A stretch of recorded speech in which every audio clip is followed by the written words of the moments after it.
Hi, this is Elliot Berman. John Byrne and I are off this week celebrating the holidays, and we hope that you're having a great holiday season as well. We're bringing you an archived edition of This Week in AML, an episode from October of 2021, where we discussed the huge amounts of money that are hidden in U.S. real estate. We hope you enjoy this archive episode, and we'll be back to see you in early January. Hi, John. How are you this week? Hi, Elliot. Doing fine. Yourself? I'm doing okay, too. With the Pandora Papers coming out and all the articles related to that and the discussions that are going on, one of the things that's come back to the fore is the whole question around how real estate purchases are used to hide money, launder money. And there was a report that came out in early August that focused on that. Did you see that report? Yeah, it came out from Global Financial Integrity, who we've talked about a number of times during these conversations and during webinars. An advocacy group similar to Transparency International that looks at global and U.S. issues in the money laundering and related spaces. So I thought that this, like you said, the study is getting a little more play now because of the Pandora Papers. And I think, obviously the analysis done sort of confirms what we in the community have known for quite a long period of time, the misuse of real estate to move illicit funds. Yeah, the subtitle of the report is Why U.S. Real Estate is a Kleptocrat's Dream. Right. Which is sort of says it all, but obviously they get into pretty deep analysis. So what are some of your big takeaways from the report and how it plays into this whole issue of corporate transparency? Yeah, so a couple things. One, based on their report, they think at a minimum more than $2.3 billion has been laundered through real estate, but also including alternate assets like art, jewelry, and yachts. So as we know, the art world is waiting with bated breath whether they're going to be covered under the Bank Secrecy Act after a report. That was the first one. The second one is what we've talked about before, gatekeepers, right? So they do believe that gatekeepers, attorneys, real estate agents, have facilitated real estate money laundering by high net worth individuals, not just in the U.S., but obviously throughout the G7 and around the globe. So those were all. And then to your point, they also point to the Corporate Transparency Act, part of the AMLA law, that they believe can really improve the infrastructure once it's implemented. That registry is put together. Yes. And they also, in some of their key recommendations, they call on FinCEN to do a couple things, issue some guidance. I'm quoting here, red flag indicators and create reporting requirements for the real estate money laundering topologies related to commercial real estate transactions. They also call on them to issue some guidance to help define PEPs. Right. Because as you know, and the community members know, PEPs has always been everybody defines it a little different. And the whole question, is it only international?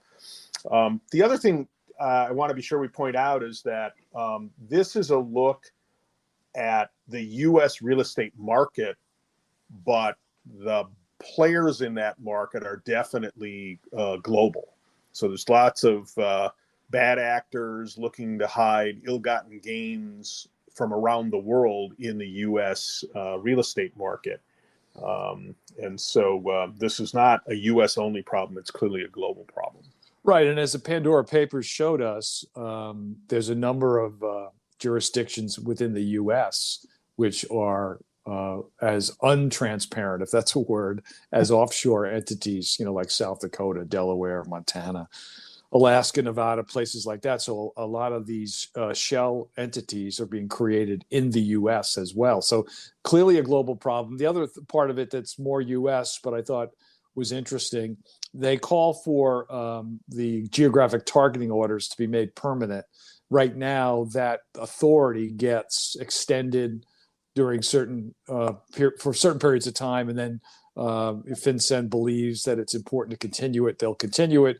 But geographic targeting orders have been actually a tool that FinCEN has had since the early 90s and really wasn't implemented until the FinCEN director, Jennifer Shasky-Calvary, picked up on it and started to utilize it. So I think the use of that is pretty, is not just dramatic. I think almost everybody believes that those should be permanent. Maybe you have some provisions in there that could let them expire depending on hitting certain thresholds. But bottom line, I think for U.S. reporting, the GTOs have been successful, and I think that could help deal with some of the opaqueness of the real estate market in the U.S. Yes, agreed. Coming back to your comment earlier about the report focusing on gatekeepers, one of their recommendations, which I'm sure will get met with some resistance, is legal professionals should be made the lead reporting entity for identifying money laundering risks in commercial real estate transactions. So, almost every significant commercial real estate transaction obviously has lawyers, legal advisors involved, and the report recommends that you take the people in the best position and you give them the biggest responsibility.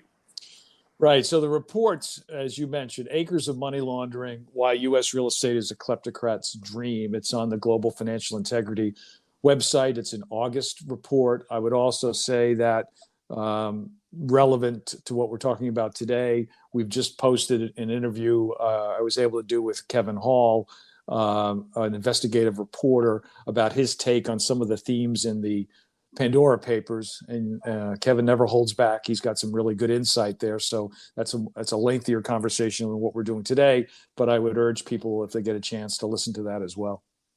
Yes, that went up on our website this morning.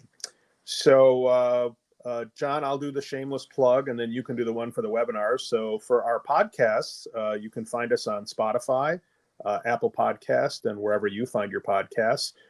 We have this weekly series, and then we have other podcasts under the AML Conversations label, and we encourage you to check those out. And John, webinar?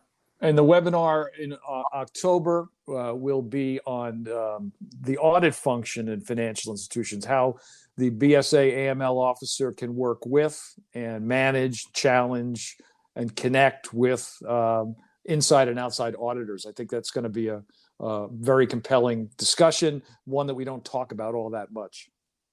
Agreed. Well, John, thanks again for another interesting conversation. You have a great weekend, and we'll talk next week. Take care, Elliot. See you soon. Bye-bye.